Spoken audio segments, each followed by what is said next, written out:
So this cuddle business stuff, huh? Yeah. Yeah, right? Taking over the world. Yay. Right. Right. We're We're just about to take over the world. Almost there. cutting edge Almost of there. this amazing work that's happening. And people are hearing about it. They want to know about it. And there's a ton of people that are doing it. So tell me, Lisa, who are those people and how do they get started and what are they doing? What does it look like? How do you do this? So, there are a lot of answers to that. The first one is I don't know that anybody knows yet. I went looking for a general group of all the different people coming to this work in all the different ways, and I didn't find one. So I did the thing I do, and I started one. Because there are several groups that exist, and they're wonderful, but all the ones that I could find were specific to a training. There are people who've gone through one single training. And it is clear that the work is broader than that. People are coming to it from a therapy background. Some people are coming to it from a sex work background. Some people are coming to it just from a hippie background, if you will, or spiritual enlightenment background. And I'm pretty new to this. And so I don't know enough to have a strong opinion on this is the way you must do it. So I want to talk to all of the people. So I'm trying to create a group that I called it a non-denominational group. Not that this is a religion, but like, what's the word for, we're all kind of doing the same platonic touch work. We're coming at it from different backgrounds. We're coming at it with different philosophies.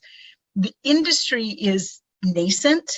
It started to feel like an industry less than a decade ago. And so we've got a lot to learn. We've got a lot to figure out. So I wanted to help create a community of practice to further that effort of figuring things out. So why? Why do we need to have that kind of community? What's the point of yeah, having a group together, people of all sorts of different denominations? So I'm a big community of practice girl. My first career was in adult learning, especially in a corporate setting. And there's a tremendous amount of evidence that this is one of the most powerful ways that humans learn and that humans advance the state of practice of anything, right? So you get people together who are interested in a topic and you get them talking about it and answering each other's questions. And who better to answer questions on this than other people doing the work? Right. And I'm inspired a little bit by Sugatra Mitra, who won the TED Prize in 2013. And he started out doing work around, can people in third world countries learn without a bunch of teachers?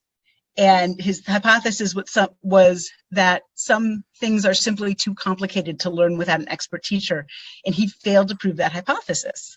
He learned that humans kind of stumbling along with a little bit of understanding about how you advance knowledge, which is asking questions and figuring out the answer, can learn all kinds of things like genetic engineering and understand it at a sophisticated level. So when I want to understand something, not only do I go to the experts, but I also want to go to people who are in practice in the field, right? Because there's a different kind of understanding and knowledge you get from doing a thing that is not the same as what you get from researching a thing or reading about it. So I want to talk to people who are doing this work, coming at it from all walks of life, from all different backgrounds, and find out what they know. This is an ultimately selfish venture of mine because I want to know all the things, and then I have to meet all the people if I'm going to know all the things, right? Yeah, I could see that. And when you talk about breaking down the hierarchy, really, right? So if we can truly listen to each other and share our own personal experiences, there's a benefit, and the benefit is that we all grow. When knowledge Absolutely. is hierarchical, when it's like you have to jump through these hoops to get this knowledge, this special, knowledge, then it really is a disservice to our entire society, right? Because I mean, as much as I love the training I did with Cuddlist. I think that it was really supportive and helpful for me. That doesn't work for everybody. I want it to, like I want it to work. I want it to be the thing that helps everyone. But it doesn't. And so at the same time, I want what Cuddlist can do.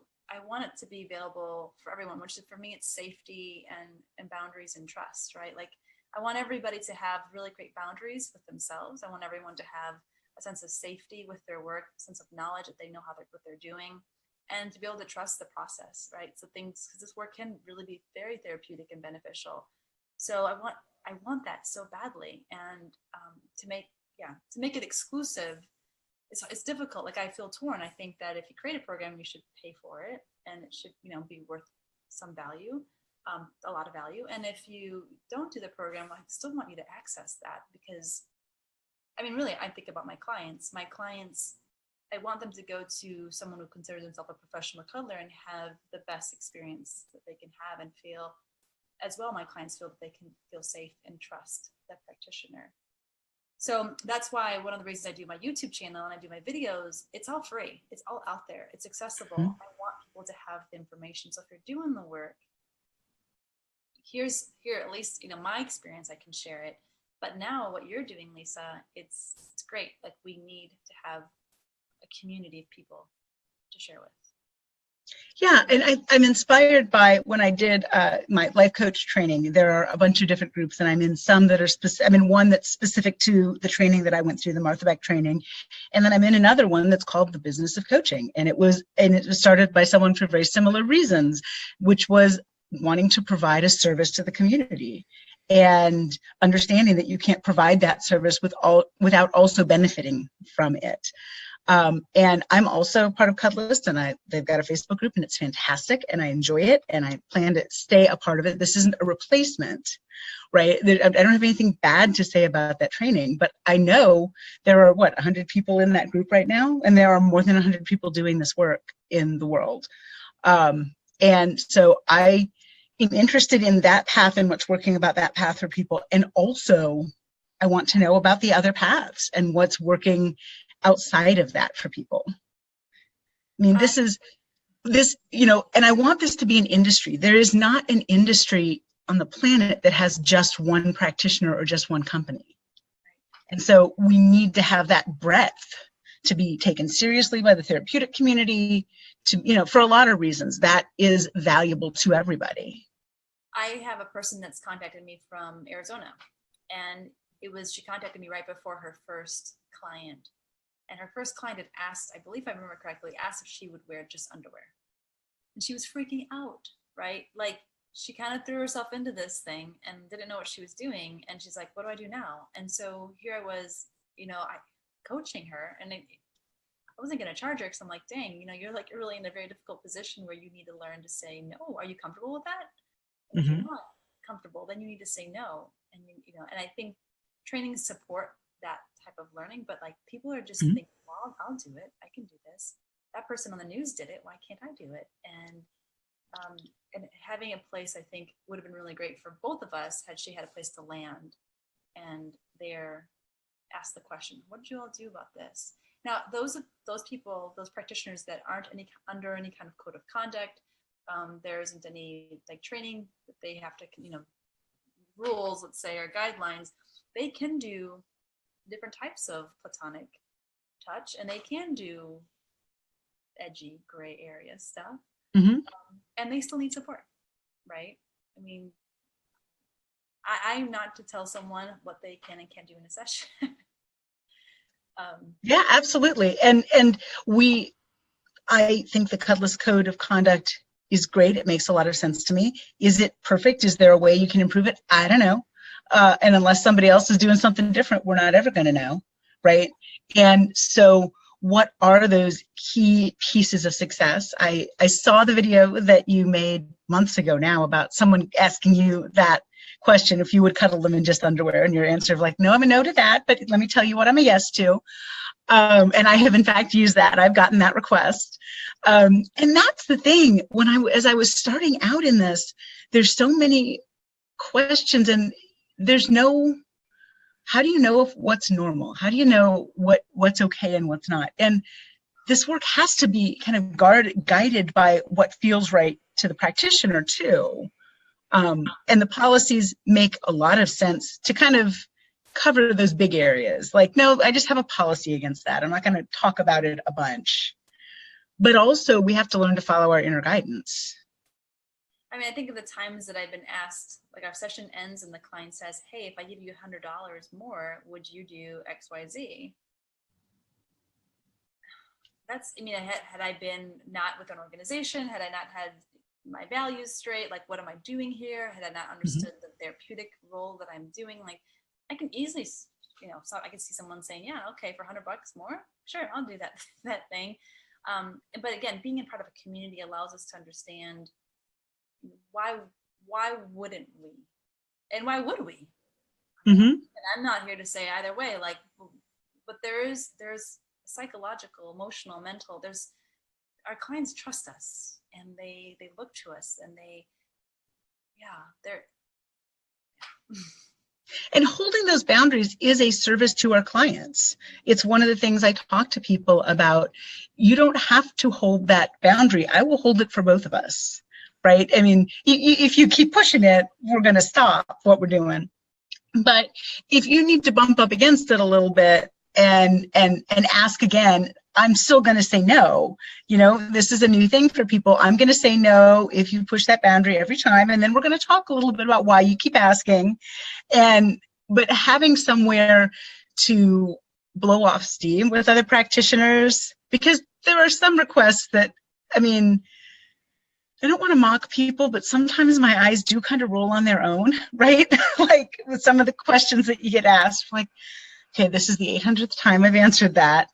Not with the same person, but so we need somewhere to blow off that steam. We need somewhere to create norms. What's normal in the industry and what's not, and to check in with other people doing the work. That's why I created videos. I said, okay, if I have to Mm-hmm. answer this question one more time, Right. I'm not doing it. So I'm going to create a video, and then every time anyone asks me the question, here's a lovely video.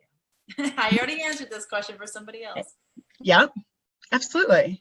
And I think that when we're individual in this work and we're not connected with anybody else, or we don't have anyone we can keep accountable to, or like someone we can share our stories, it does put us, I think, in danger. If the client knows that we are all on our own and there's no one, right? Especially if like you don't have family or friends that are keeping track of your work, just having someone else. So if like I could see the benefit of the group. Like if you're going to go into a session, look, I'm going to be here at this time, this place. Would you please someone call me, right? Or if I don't respond back to this, please call the police. I mean, I think a lot of us already have people, our point people, that we have those safety checks with. Absolutely. Let's say Yeah. someone isn't able to be open with her friends and family and they need a safety check with someone who's across the country. I mean, it doesn't matter where they're at. Again, this kind of community would provide that. Yeah, and I hopefully no one just puts that up as a Facebook post and goes into a session without checking, but because sometimes people see things on Facebook and they don't. But hopefully people will create connections with others where they can set that up in advance, and because almost everybody doing this work is doing it as a sole proprietor, right? You and I are both part of Cuddlist, but they're not a paycheck for us. They're a service that helps to consolidate. And so I'm responsible for my own taxes and I'm responsible for my own setup. And like, there's a lot of that. I am running a business here, and I have had a pretty large non-zero number of people say, oh, I would love to get paid to cuddle. And that's part of it. And that's great. And I love that. But also that's not the whole thing, right? And so until you're doing this work, there's a piece of that people just don't understand, because it seems like a no-brainer, easy thing to do. And you and I both know that's not entirely true. Well, tell us what else does it entail, Lisa? What else does it entail? So it entails first a lot of self-work and understanding who you are and what you're providing, and a little bit about why. So not only that you know for yourself, but that you can articulate it. I've just done a survey with people who told me they were going to schedule and never did. And one of the questions I asked is, why not? And the most common answer so far was one that I'd put in, which was, I'm just still not quite sure what you do. Like, okay, I understand why not, because we don't have good language around this and this is a new thing. But also, I don't know how much clearer I can be. I'm still working on that. This is one of the things I want to look to the community to help me figure out. How can we be clearer about it? So being able to articulate it to people is really helpful. Finding clients, right? Any work that is one-on-one work, getting to do the work is fun. That's why you went into it. Finding the clients, you are also a marketing person and a salesperson and an accounts receivables person when you're an entrepreneur. And I think a lot of people go into it not understanding that part of it. And that's not to speak of the actual session and managing a session, or how to talk to the clients and how to bring out their best, right? Instead of bringing out their worst, and creating a safe place and a place where they can trust you and you can trust them, like all the communication that's involved. Those take skills. That's a skill. Yeah, that's absolutely a skill set. Knowing how to manage your own emotional energy. Like if you have a bad day and you have a client session later, you've got to shake that off and get yourself in a position to be able to be there for the client, right? And so that's a set of skills as well. There was a client that contacted me at 9:30 at night, and he wanted an 11 o'clock session in the evening, right? And I just casually looked at my email, and it was there, and I was like, that took some balls, you know, like, geez, all right. So like he wants, and I was so curious. I'm like, okay, I'm curious about this. I am going to contact him. I just want to meet this person that thinks that he can request something like that just within an hour and a half. He's visiting out of town. It was in a hotel. And as I was talking to him, I asked, I go, so tell me about yourself. He goes, well, I want you to know that when I looked at your site and I looked at your profile, you had written there that you had 700 hours already of sessions. And he goes, that impressed me and I wanted to meet with you. And I told him, well, tell me, have you ever seen anybody else before? And he's like, actually, one time I tried this service before. And what I did was, with that company, I had to pay in advance, right? So he paid in advance for his hour. He shows up with the female and she freaks out. She'd never done it before. It was her first session. He had never done it before either. And she, like he says, she literally ran out. She ran. She freaked. There was a company that doesn't do any kind of training, or there's nothing to it. And he thought, I'll never do that again, because, you know, like, and I don't think he had the money back. Like, I think that the money was like, it had already been paid. So for him, he was looking for someone that actually had experience, or that could say, like, I've done this before. He was looking for someone that, you know, knew what they were doing and had the boundaries and could explain well, like you're saying. That's this business. And thankfully he tried it again, right? Because he could have just given up on the whole thing, but he recognized he really needed it, and he was looking for those words that show some level of expertise. Absolutely. And there aren't very many people who have that number of hours. I certainly am not there yet. I'm working on it, but I'm not there yet. So yeah, and I think there's a lot of folks who are, I mean, most of us are beginners, right? I mean, you're up over 800 hours, and that's fantastic. But right, that's still in the scheme of things. Yeah. Still get tripped out with clients. We're all kind of at the beginning of this journey. And so I want some friends to travel with, right? So tell us a little bit, we're going to finish up our video now. Tell us how people can find you, how they can find this group. What are they doing? So for now, at least, I've kept it a secret group on Facebook, because what that means is any other kind of group, anybody can find it, can see who's in it, and can see who's posted. And so I wanted to keep a level of confidentiality, especially because not everybody interacts on Facebook. Not everyone segregates their Facebook. Mine's pretty open. And so everything I post publicly. People, you know, my family's used to me being a little quirky, so I'm not going to shock anybody. That might not be true of everybody doing this work, and I wanted to be respectful of that. So you won't find it by searching for it. The best way to get into the group probably is to find me, and you can find me a couple different ways.